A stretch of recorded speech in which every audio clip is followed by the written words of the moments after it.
The night sky over Montana was clear and peaceful, until a bright blue streak tore through the darkness. Princess Zara gripped the controls of her diplomatic vessel as warning lights flashed all around her.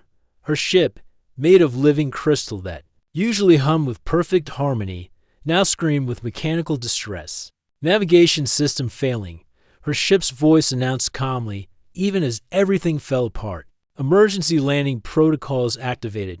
Zara had never experienced fear before. On her home planet in the crystalline nebula, emotions were considered inefficient. Her people, the Lumerians, lived in perfect logical order. They were born from the planet's energy core, fully grown and perfectly programmed for their life purpose. No chaos, no surprises, no messy feelings. But now, as her ship plummeted toward the strange blue and green planet below, something uncomfortable twisted in her chest. The crash was spectacular. Her vessel carved a burning path through a wheat field before finally coming to rest against a large oak tree. Steam rose from the wreckage as the ship's biosystems slowly died. Zara crawled out, her normally glowing blue skin now flickering weakly. Her royal robes were torn, and strange red liquid, blood, she realized, dripped from cuts on her arms. She had studied many species during her diplomatic training, but she had never actually been hurt before. Pain was another new and unwelcome sensation. The farmhouse in the distance looked primitive compared to the crystal spires of her homeworld. Warm yellow light glowed from its windows, and she could hear something she had never encountered before. Laughter, multiple voices, different ages, all expressing joy together. How odd, she thought. Why would different life forms gather in one dwelling? Her legs felt weak as she stumbled toward the house. Her ship's medical systems were dead, and she knew she needed help. But as she approached the dwelling, she heard something that made her freeze. "Grandpa, you're cheating again," a young female voice called out. "I'm not cheating, Sophia," an elderly male voice protested. "I'm just being creative with the rules." "Dad, you can't move your checker piece backwards and call it a king," a middle-aged female voice added with gentle amusement. Zara pressed herself against the wall and peered through the window. Inside, she saw 3 humans sitting around a small table covered with a red and black game board. The elderly male had silver hair and kind eyes that sparkled with mischief. The young female had dark hair pulled back in a simple tie and wore clothes that had been mended several times. The middle-aged female looked tired but happy, her work-worn hands moving game pieces with practiced ease. This made no sense to Zara. On her planet, different age groups lived in separate sectors. The elderly were moved to rest facilities when their efficiency declined. The young were educated in isolation until they reached productive age. "Why were these 3 together?" "Your move, Mom," the young one said. "Give me a second, Mija.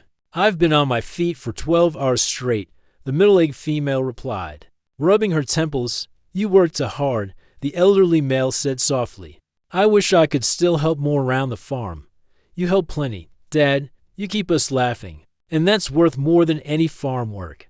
Zara watched in fascination as the young female reached over and patted the elderly male's hand. In Lumerian society, physical contact was limited to energy transfers during important ceremonies. Yet these humans seemed to touch each other constantly. Gentle pats, brief squeezes, casual brushes of hands as they passed game pieces. Her analysis was interrupted when her legs finally gave out. She collapsed against the porch with a loud thud. The laughter inside stopped immediately. "What was that?" the young female asked. "Probably just the wind," the middle-aged female said. But Zara could hear chairs scraping as they stood up. The door opened, and warm light spilled out. The middle-aged female appeared first, followed by the other 2. When they saw Zara lying on their porch, their faces showed expressions she had never seen before: concern, worry, and something else she couldn't identify. "Oh my goodness," the middle-aged female gasped. "Sophia, call an ambulance. Dad, get some blankets." They all moved at once, but not in the efficient, calculated way of her people. This was messy, urgent, emotional. The young female fumbled with a communication device while the elderly male disappeared into the house. The middle-aged female knelt beside Zara, her hands hovering uncertainly. "Are you hurt? Can you understand me?" she asked gently. Zara tried to speak, but her universal translator was damaged. Only strange clicking sounds came out. The middle-aged female didn't run away or call for authorities. Instead, she carefully helped Zara sit up. "It's okay," she said softly. "We're going to help you." The elderly male returned with an armful of soft coverings, blankets, Zara realized. He wrapped them around her shoulders with surprising gentleness for someone whose hands shook slightly. "Poor thing," he murmured. "Looks like she's been through something terrible." "The ambulance is coming," the young female reported, then knelt on Zara's other side. "Don't worry. My mom's a nurse. She'll take good care of you." "A nurse?" Zara's translator finally kicked in, processing the word, "a healer." But why would a healer work in this primitive dwelling instead of a medical facility? "What's your name?" the middle-aged female asked. "I'm Maria. This is my daughter Sophia and my father." "Miguel, daughter, father?" These words translated, but Zara couldn't grasp their meaning. They seemed to indicate some kind of connection between the three humans, but what kind? "I think she's in shock," Maria said to the others. "Look at her skin. I've never seen anything like it, in her clothes. Maybe she's from one of those theater groups," Sophia suggested. "You know, the ones that do those science fiction shows." Miguel leaned closer, his eyes studying Zara's face. "Those aren't costumes, Mija. Look at her eyes. They're actually glowing." Before anyone could respond, bright lights and loud sounds announced the arrival of the ambulance. Two uniformed humans emerged and began asking rapid questions. But Maria stayed beside Zara, her hand resting comfortingly on her shoulder. "We found her on our porch," Maria explained. "She seems hurt and confused. She hasn't been able to tell us her name." The medical humans loaded Zara onto a strange rolling bed, but Maria climbed into the ambulance with her. As they drove away, Zara caught a glimpse of Sophia and Miguel standing in the doorway, watching with worried expressions. Why would these strangers care about her welfare? Why would this Maria person leave her dwelling to accompany someone she didn't know? At the medical facility, Maria stayed while the healers examined Zara. She answered questions, provided comfort, and never once asked for anything in return. When the healers determined that Zara's injuries were minor, but that she seemed to be suffering from memory loss, Maria did something completely inexplicable. "She can stay with us," Maria offered, "until she remembers who she is or until someone comes looking for her." The healer looked surprised. "Are you sure? She could be anyone." "She's someone who needed help," Maria said simply. "That's enough." Later, as they returned to the farmhouse, Zara sat in the back of their ground vehicle, staring out at the strange landscape. Sophia chattered nervously about preparing a room, while Miguel pointed out various landmarks. Maria drove carefully, occasionally glancing back to check on their unexpected guests. "Don't worry," Maria said when she noticed Zara's confusion. "You're safe now. We'll figure everything out in the morning." Safe, another word that translated, but didn't compute, on her planet. Safety was maintained through rigid systems and logical protocols. But this felt different, warmer, more personal. As they pulled into the driveway, Zara saw the farmhouse again. Now it looked different to her. Not primitive, but welcoming. Light glowed from its windows like a beacon, and she could smell something pleasant drifting from inside. "I made soup earlier," Sophia said as they helped Zara from the vehicle. "It's probably still warm." "Good thinking, Mija," Miguel said, patting his granddaughter's shoulder. "Nothing heals like your abuela's recipe," as they guided her into the house. Zara noticed things she had missed before. Photographs covered the walls, images of these three humans at different ages. Sometimes with others, the furniture was old, but well cared for, and everything seemed to have a purpose and a place. "The couch pulls out into a bed," Sophia explained, already gathering cushions and blankets. "It's pretty comfortable. I sleep there sometimes when I'm studying late." "Why would you study in a communal area?" Zara asked, her translator finally working properly. The three humans exchanged glances. "So I can help Grandpa if he needs anything," Sophia said as if It were obvious. And so Mom doesn't feel alone when she comes home from her late shift. Another puzzle piece that didn't fit. These humans arranged their lives around each other's needs. Even when it seemed inefficient, they chose to be together when they could. Just as easily live separately. As Maria prepared the sleeping area and Miguel heated the soup, Zara realized she was witnessing something her advanced civilization had never developed. These humans weren't just coexisting, they were caring for each other in ways that served no logical purpose. Thank you, she said quietly as Sophia handed her a bowl of warm soup. For what? Sophia asked, genuinely puzzled. For helping me, for bringing me into your dwelling, for caring. The three humans looked at each other and smiled, the same warm expression. The next morning, Zara woke up to the strangest sound she had ever heard. Someone was singing. Not the perfect harmonic frequencies her people use for communication, but something messy and joyful coming from the kitchen. She sat up on the couch bed, her blue skin still flickering weakly, and listened. Good morning, sunshine. It's going to be a beautiful day. Maria's voice drifted through the house, accompanied by the clatter of dishes and the sizzle of something cooking. On Zara's home planet, mornings began with silent meditation and energy absorption. There was no unnecessary noise, no wasted movement. Yet here was this human female, creating sound for no logical reason while performing basic survival tasks. Zara quietly made her way to the kitchen doorway and observed. Maria stood at the cooking surface, moving between multiple tasks with practiced efficiency. She stirred something in a pan while simultaneously preparing what looked like a hot beverage and packing items into a container. Oh, you're awake, Maria said, noticing her without even turning around. How did you sleep? Are you feeling any better? I slept adequately, Zara replied, still studying Maria's movements. Why do you create vocal sounds while working? Maria paused, spatula halfway to her mouth as she tasted whatever she was cooking. You mean singing? I don't know.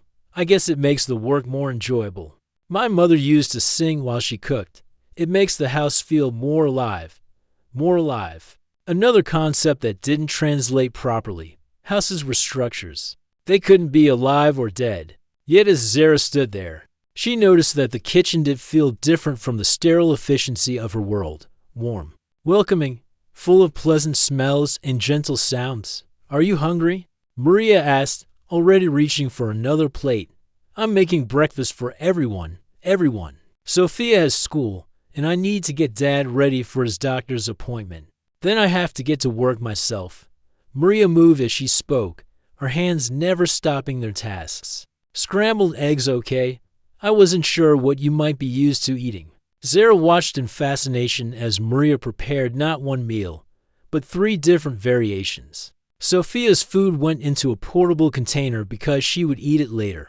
Miguel's was cut into smaller pieces and arranged on a plate with bright colors. Maria's own portion was the smallest, almost an afterthought.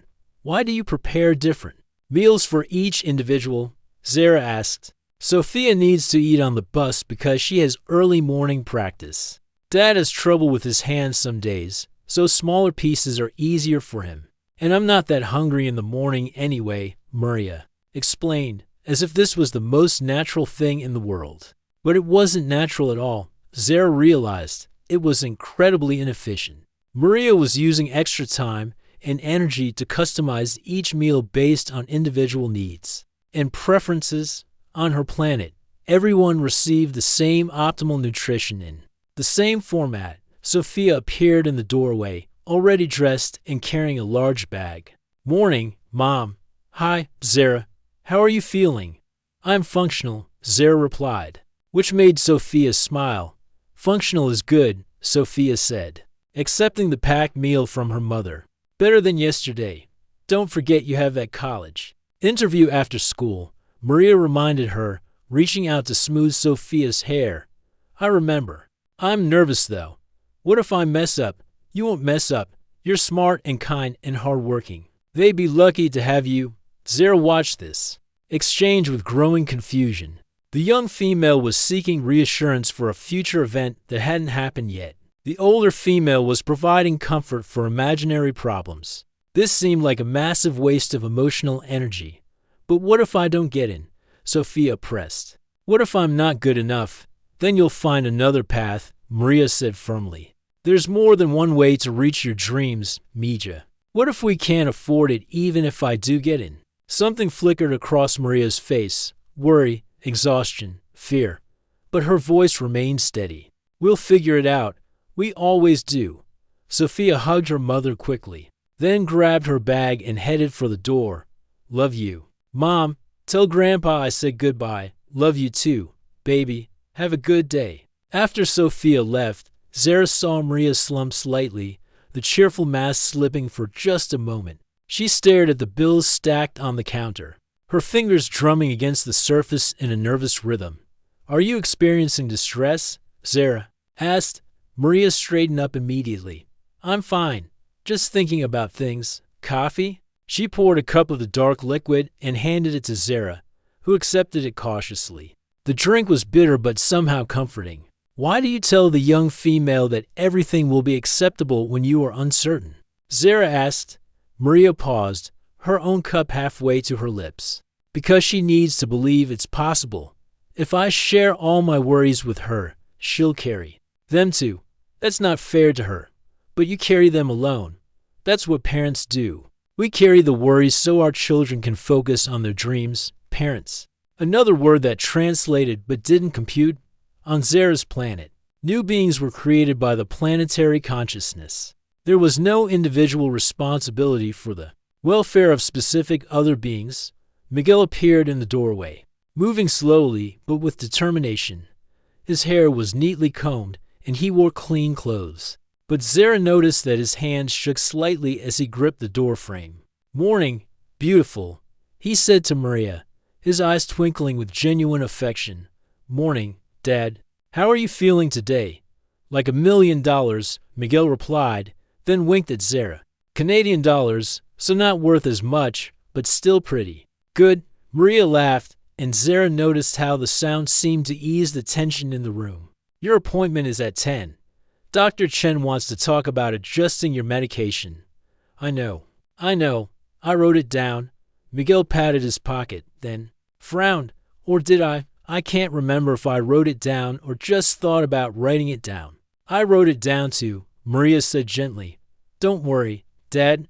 I'll make sure you don't miss it. As they prepared to leave, Zara observed another strange ritual. Maria gathered items for Miguel, his medication, a sweater in case he got cold, a water bottle, a small notebook with important information. She did this without being asked, anticipating his needs before he expressed them. Why do you prepare resources for another adult? Zara asked. Because sometimes he forgets what he needs, Maria explained. His mind isn't as sharp as it used to be, so I help him remember. But he is no longer productive. Why do you expend energy maintaining him? Both Maria and Miguel turned to stare at Zara. The silence stretched uncomfortably until Miguel spoke. Because she loves me, he said simply, and because I'm her father. Those things don't change just because my brain does. Love, father. More concepts that existed in Zara's database, but had no real meaning in her experience. She watched as Maria helped Miguel with his jacket, her movements gentle and patient even though it clearly took longer than if she had done it herself. I'll be back in a few hours, Maria told Zara. Make yourself at home. There's food in the refrigerator, if you get hungry. After they left, Zara found herself alone in the house for the first time. She began to explore, trying to understand these humans through their belongings. The photographs on the walls told a story. Maria as a young female with a male partner. Sophia as a small child, Miguel with a female who must have been his mate. But the male partner was missing from recent photos, and the elderly female was absent from newer ones. In Sophia's room, Zara found books, papers covered with writing, and more photographs. Pictures of Sophia with other young humans, all smiling, and displaying various achievements, academic awards, sports team photos, graduation ceremonies. But what struck Zara most were the handwritten notes scattered among the school papers. Messages from Maria. Proud of you always. You can do anything you set your mind to. Remember to eat lunch. Love you more than words can say. These messages served no functional purpose. They didn't convey important information or instructions. They were simply expressions of affection, support, encouragement in Maria's room. Zara found a small desk covered with papers and a calculator, bills, work schedules, college brochures, a notebook filled with figures, expenses, savings, budget calculations. Every number seemed to relate to Sophia's education or Miguel's medical care. There was almost nothing listed for Maria herself. When they returned from the doctor's appointment, Sarah was ready with questions. Why do you allocate your resources primarily to other individuals? She asked Maria. What do you mean? Your financial calculations prioritize the young female's education and the elderly male's medical care. You list minimal resources for your own needs. Maria looked surprised that Zara had been examining her private papers, but she didn't seem angry. Because their needs are more important than mine right now. Sophia needs a good education to build her future. Dad needs medical care to stay healthy. I can wait, but what about your own development, your own goals? My goal is to take care of my family. Everything else is secondary. That night, Zara lay on the couch bed, processing everything she had observed. These humans operated on a completely different system than her people. Instead of logical efficiency, they prioritized emotional connections. Instead of individual advancement, they focused on collective welfare. 3 weeks after the crash, Zara thought she was beginning to understand human behavior. Then came Thanksgiving, and everything she believed about these strange creatures got turned upside down. We're going to have a house full of people tomorrow, Maria announced over breakfast, looking both excited and stressed. I hope you're ready for chaos. Chaos? Zara asked, immediately alert. On her planet, chaos was avoided at all costs. It meant system failure, disorder, and efficiency. The good kind of chaos, Sophia laughed, spreading something sticky and sweet on her bread. Uncle Roberto and Aunt Carmen are coming with their kids, plus Cousin Jake if he can get time off work. More humans will occupy this dwelling simultaneously? Zara asked, trying to process this information. It's a tradition, Miguel explained, his eyes bright with memory. Once a year, we all gather together to give thanks for what we have and to share a big meal. Zara frowned. But you already consume adequate nutrition daily. Why would you require additional food consumption? It's not about the food, Maria said, though she was already making lists of dishes to prepare. It's about being together, about remembering that we're grateful for each other. You express gratitude for possessions you already own, for people we love. Sophia corrected gently, and for the good things in our lives, even when times are tough. The concept made no sense to Zara. Gratitude was something her people expressed when receiving new energy allocations or position upgrades. You didn't express gratitude for things that already belonged to you. But as the day progressed, she watched the family prepare for this gathering with an energy she had never seen before. Maria cooked dishes that filled the house with incredible smells. Sophia cleaned and decorated, hanging colored leaves and small lights round the rooms. Miguel sat at the table, carefully writing names on small cards. What function do those serve? Zara asked, pointing to the cards. Place cards, Miguel explained. Everyone gets a special spot at the table. See, this one's for you. He held up a card with her name written in shaky but careful letters. I have been assigned a position. You're part of the family now, Miguel said simply. Of course you get a place at our table, part of the family. The words hit Zara like a physical force. She had been living here for weeks, but she had thought of herself as a temporary observer, a guest, a scientific study subject. The idea that they considered her part of their unit was both thrilling and terrifying.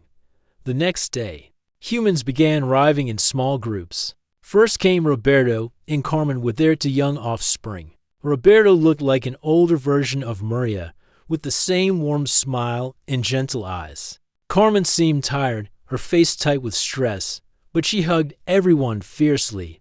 This is Zara, Maria said, introducing her to the newcomers. She's been staying with us. Welcome to the family, Roberto said, pulling Zara into an unexpected embrace on her planet. Physical contact was rare and formal. This casual affection was startling. Carmen's children, twins about 7 years old, stared at Zara with open curiosity. Why is your skin blue? One asked. Lucas. Carmen scolded. That's not polite. It's okay, Zara said, kneeling to their level. I'm from very far away, where people look different. Cool, the other twin said. Are you like a superhero? Before Zara could answer, another vehicle arrived. A young man climbed out slowly, his movements careful and deliberate. This had to be Jake, though he looked different from the family photos. Thinner, older in his eyes despite his young face. Jake, Sophia ran to hug him. I wasn't sure you'd make it. Wouldn't miss it, Jake said. But Zara noticed he held himself stiffly, as if he was in pain. During the meal preparation, Zara observed interactions she couldn't categorize. Carmen helped Maria in the kitchen, but tears kept appearing in her eyes. Roberto played with his children, but kept glancing at his wife with concern. Jake sat quietly, picking at his food, while the others included him in conversation without pushing. Is everyone functioning properly? Zara asked Sophia quietly. What do you mean? Several individuals appeared to be malfunctioning. The female, Carmen, is leaking from her eyes repeatedly. The male Jake seems to be experiencing some form of system failure. Should they not be isolated until they are repaired? Sophia stared at her for a moment, then her expression softened. They're not malfunctioning, Zara. They're going through hard times. Carmen is getting divorced, and Jake is, well, he's been struggling with some personal issues. But we don't isolate people when they're hurting. We hold them closer.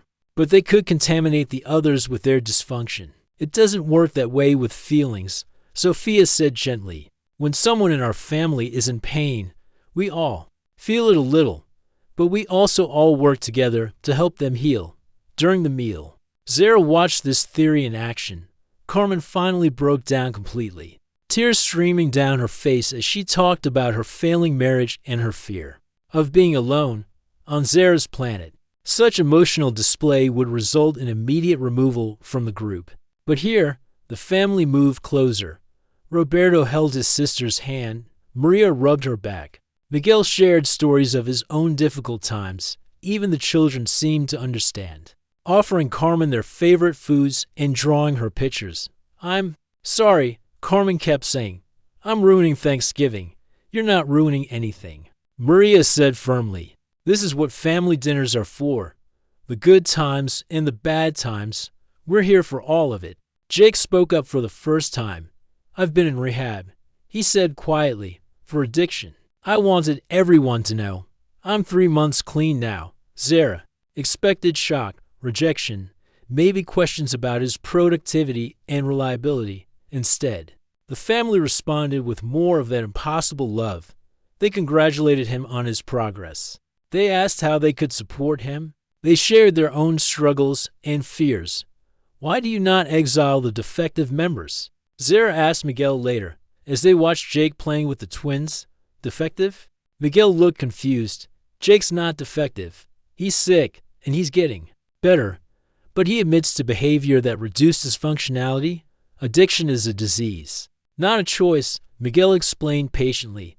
And even if it was a choice, he's still our family. We don't throw people away because they make mistakes or get sick.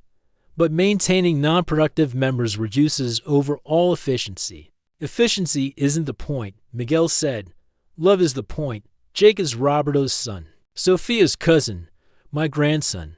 Those relationships don't change because he's struggling. If anything, they become more important. As the evening continued, Zara witnessed something extraordinary. Despite their individual problems, the family members seemed to grow stronger together. Carmen laughed for the first time in weeks. Jake relaxed and smiled.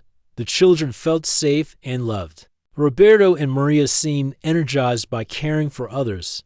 I want to try something, Zara announced during dessert. On my planet, we have a tradition too. When groups gather, we share our most significant learning from the recent time period. That sounds nice, Maria said, Who wants to go first? I will, Miguel said. I learned that even when my mind doesn't work the way it used to, my heart still knows what matters. My family still loves me, even when I forget their names sometimes. I learned that asking for help doesn't make you weak, Carmen added. It makes you human. I learned that falling down doesn't mean you can't get back up, Jake said.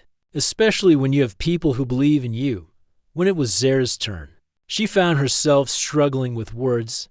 I learned that efficiency is not the highest value, that caring for others, even when it seems illogical, creates something more powerful than individual optimization. What's that? Sophia asked. I believe you call it love, Zara said. And I am beginning to understand that love is not a weakness or malfunction. It is the force that holds everything together. The room fell quiet for a moment. Then Miguel raised his glass. To love, he said. The most powerful force in the universe. To love, everyone echoed. As Zara raised her own glass, she realized something profound had happened. She had stopped observing this family from the outside, somewhere. During the evening, she had become part of it. She felt Carmen's pain, celebrated Jake's recovery, shared in the twins' joy, and basked in the warmth of acceptance. For the first time in her existence, she understood what it meant to belong, not because she was useful or efficient or perfectly programmed, but simply because she was loved. Later, as the family cleaned up together, Zara found herself working alongside them without being asked. She dried dishes while Sophia washed, helped Miguel clear the table, and listened to Maria hum while she packed leftovers for everyone to take home. Thank you, she said to Maria as the last guest left. For what? For showing me that family is not about genetics or efficiency. It is about choosing to love and be loved, even when it is difficult. Maria smiled and pulled her into a warm hug. Welcome to the family, Zara. Really and truly welcome. As she settled into her couch bed that night, Zara realized that her understanding of the universe had fundamentally changed. She had discovered something her advanced civilization had never achieved: the simple, powerful truth that love makes everything possible. 2 months had passed since the crash, and Zara had almost forgotten she wasn't human. She woke up each morning to Maria's singing, helped Sophia with her college applications, and spent afternoons listening to Miguel's stories. Life had fallen into a comfortable rhythm that felt as natural as breathing. Then everything changed with a single flash of blue light in the night sky. Zara was sitting on the porch with Miguel, watching him feed breadcrumbs to the birds that visited each evening. It had become their routine, a quiet time where he shared memories from his younger days. And she tried to understand the complex emotions humans carried. You know, Miguel said, scattering crumbs across the wooden boards. I used to think getting old was the worst thing that could happen to someone. Losing your memory, becoming a burden on your family. But you are not a burden, Zara said, watching a small red bird land near Miguel's feet. You contribute to the family unit in ways that cannot be measured. Miguel smiled. It took me a long time to understand that.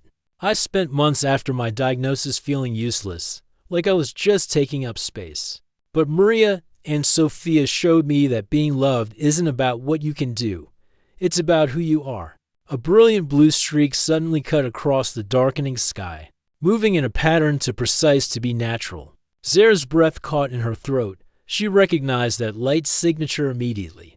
Pretty shooting star, Miguel commented, following her gaze. But Zara knew it wasn't a shooting star. It was a Lumerian scout ship, and it was scanning for her energy signature. I need to go inside, she said quickly, her heart racing in a way that felt entirely too human. You okay, Mija? You look like you've seen a ghost. If only it were that simple. I'm fine, Grandpa.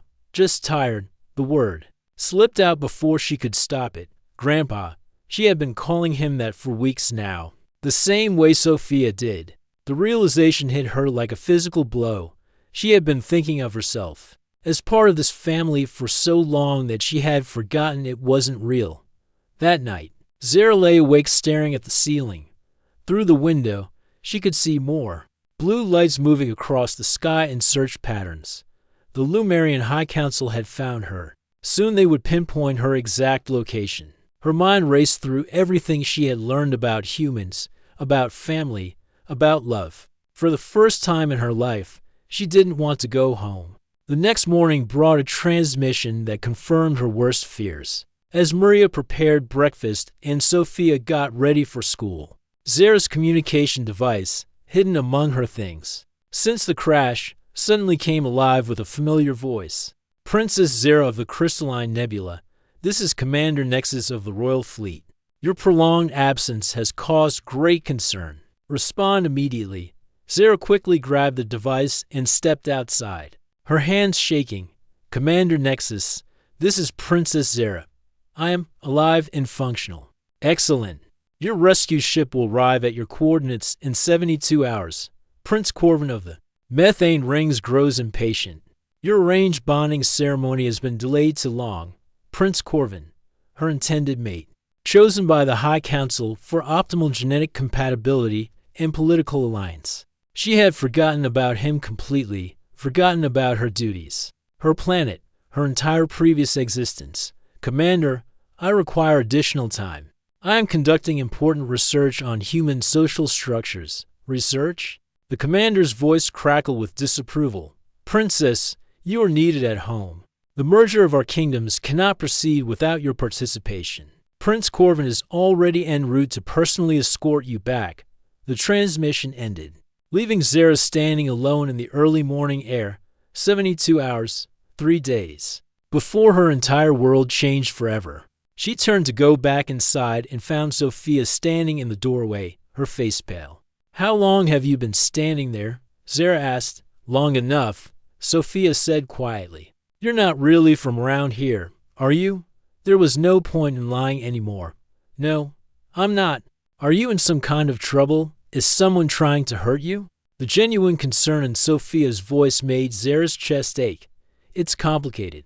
My people, my family, they want me to come home, to fulfill responsibilities I had before I came here.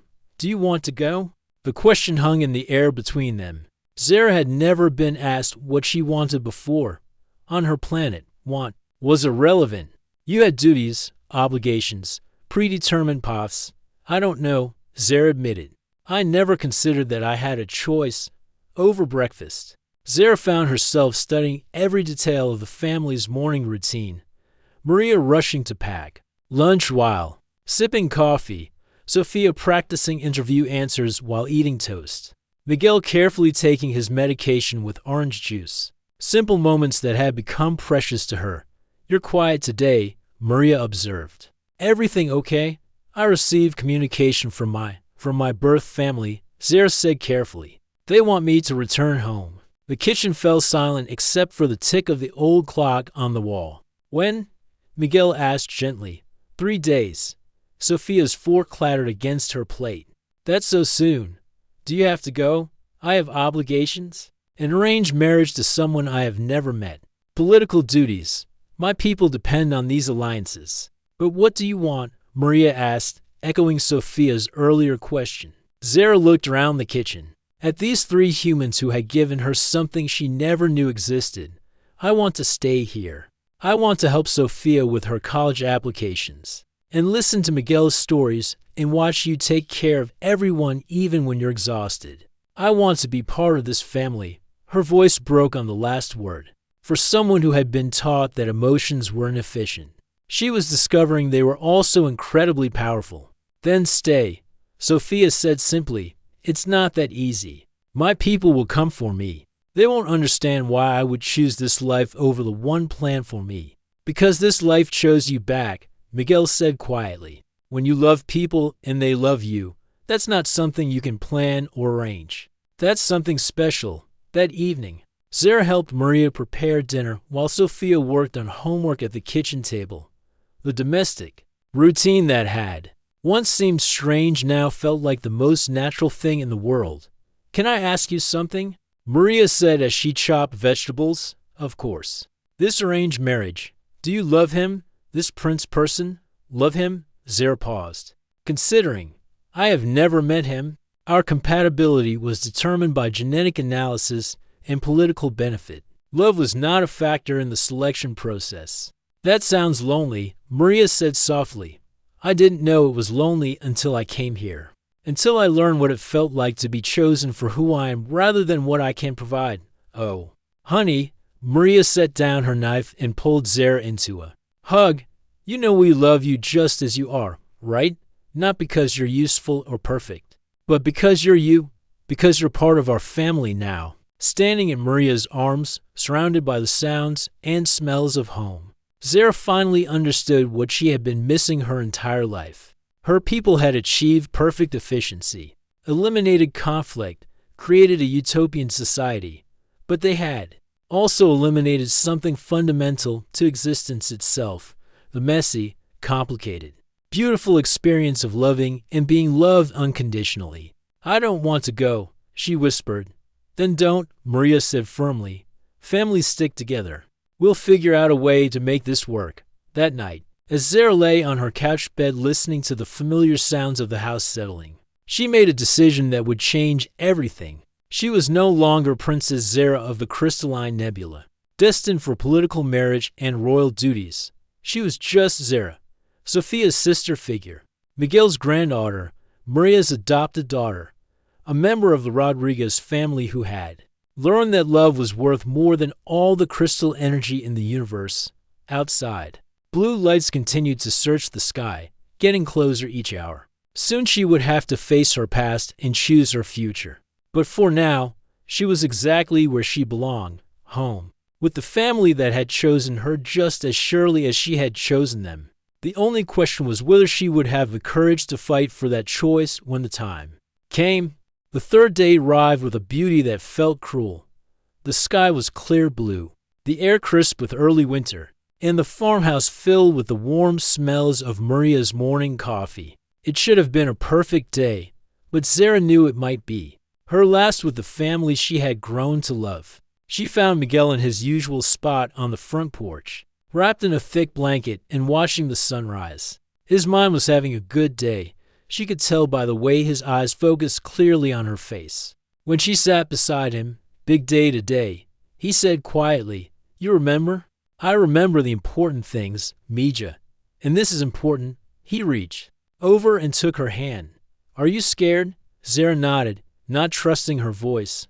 On her home planet, fear was considered a malfunction. But here, with Miguel's withered hand holding hers, fear felt like proof that she was alive.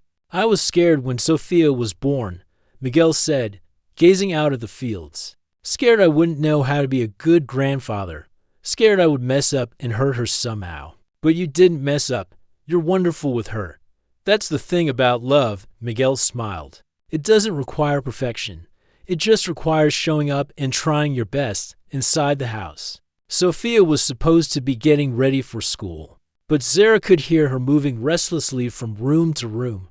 Maria was in the kitchen, but instead of her usual morning singing, there was only the sound of dishes being washed with unnecessary force. "They're scared too," Miguel observed. "Scared of losing you?" "I'm scared of losing them." "Then don't. It's not that simple, Grandpa. My people have laws, traditions, obligations that go back thousands of years.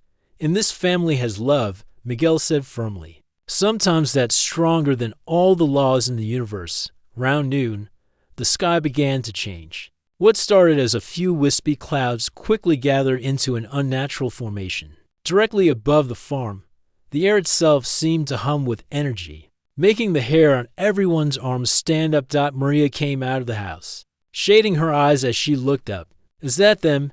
Before Zara could answer, a beam of pure white light descended from the clouds. When it faded, two figures stood in the front yard, both tall and elegant with the characteristic blue-tinted skin of the Lumerians. One wore the simple robes of a royal guard, while the other was dressed in elaborate ceremonial garments that seemed to shift color in the sunlight. Prince Corvin was exactly what Zara expected, perfectly proportioned, intellectually superior, and completely without warmth. He looked around the humble farmhouse with obvious distaste. "Princess Zara," he said, his voice carrying the formal tone of diplomatic protocol. "You have caused considerable inconvenience with your extended absence." "Hello, Corvin," Zara replied, not moving from her position beside Miguel. I am Prince Corvin, he corrected stiffly, and you will address me with proper respect. Sophia had appeared in the doorway, her eyes wide as she took in the alien visitors. Maria stood protectively close to her daughter, while Miguel remained seated but alert. These must be the primitives who have been harboring you, Prince Corvin observed, scanning the family with clinical detachment. I trust they have not contaminated you with their emotional instabilities. They are not primitives, Zara said, her voice sharp. They are my family. Prince Corvin laughed, a sound like crystal breaking. Family, you share no genetic material with these creatures. You have no legal bonds or contractual obligations. How can they be family? Because family isn't about genetics or contracts, Zara stood up, moving to stand between the prince and the humans. It's about choosing to love and care for each other. Love. Prince Corvin spoke the word like it tasted bad, that inefficient emotion that causes beings to make illogical decisions. You have clearly been infected by their primitive thinking. I have learned what it means to be truly alive, Zara countered. The royal guard stepped forward. Princess, your ship is waiting. The High Council grows impatient. Your bonding ceremony with Prince Corvin has been delayed long enough. What if I refuse to go? Refuse? Prince Corvin's expression showed genuine confusion. That is not possible. Our union has been arranged for the benefit of both our kingdoms. Personal preference is irrelevant. Personal preference is everything, Maria said, speaking for the first time. Both aliens turned to look at her with surprise, as if they had forgotten the humans could communicate. You are addressing royalty. The guard warned, show proper respect. I'm addressing someone who's trying to force a girl into a marriage she doesn't want. Maria replied calmly, where I come from, that's not royalty. That's just wrong. Prince Corvin stared at Maria, as if she were speaking an alien language. Marriage is not about personal desire. It is about creating optimal genetic combinations and beneficial political alliances. That's not marriage, Sophia said, stepping forward despite her mother's protective gesture. That's just business. What would you know about such matters? Primitive. Prince Corvin's tone was dismissive. I know that when two people get married, they should choose each other, Sophia said firmly. They should love each other and want to build a life together. Not because someone else tells them to, but because they can't imagine being with anyone else. Miguel slowly stood up from his chair, his movements careful but determined. Young man, he said to Prince Corvin, you may be a prince on your world, but on this planet, in this family, we believe in something more powerful than your laws. And what is that, old one? Free will. The right to choose your own path. The right to love who you want to love. Prince Corvin turned back to Zara. Surely. You see how their primitive emotions have corrupted your thinking. Come with me now, and the High Council may overlook this temporary madness. Zara looked at Prince Corvin, tall, handsome, perfectly suited for her according to every logical measure. Then she looked at her human family, Maria with her work-worn hands and fierce protective love, Sophia with her dreams and determination, Miguel with his gentle wisdom and fading memory. I've made my choice, she said quietly. Excellent. Guard, prepare the transport beam. No. Zara said more firmly. I choose to stay here. I choose this family. I choose love over logic, heart over duty, and freedom over obligation. The silence that followed was deafening. Prince Corvin stared at her as if she had announced her intention to stop breathing. That is impossible, he said finally. You're Princess Zara of the Crystalline Nebula.